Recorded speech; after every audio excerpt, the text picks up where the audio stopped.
امریکہ نے مسلسل 13ویں روز ایران پر فوجی الغار کی مختلف شہروں کو فضائی حملوں کا نشانہ بنایا۔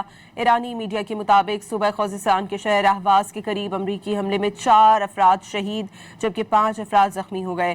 خوزستان صوبے میں اندیمشک اور امیدیہ پر بھی میزائل حملے کیے گئے۔ جزیرہ قشم اور بندر عباس ایک بار پھر دھماکوں سے لرز اٹھے۔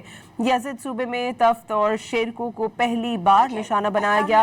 بندر عباس میں رہائشی حملے پر 2 شہری زخمی ہو گئے جبکہ بجلی کی سپلائی معطل ہو گئی۔ خندب شہر کے باہر 2 پروجیکٹائل گرے۔ جاسر، خرم آباد، کنارک میں بھی دھماکے سنے گئے۔ مشرقی تہران میں فضائی دفاعی نظام فعال کر دیا گیا۔ امریکی سینٹرل کمانڈ کے مطابق ایران کے خلاف مسلسل 13ویں رات فضائی حملے کامیابی سے مکمل کیے گئے۔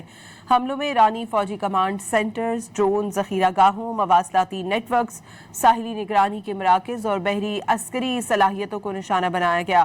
سینٹ کام کے مطابق یہ حملے اس لیے کیے گئے تاکہ آبنائے ہرمز سے گزرنے والے شہری ملاحوں اور تجارتی جہازوں کو ایران سے لاحق خطرات کو مزید کم کیا جا سکے۔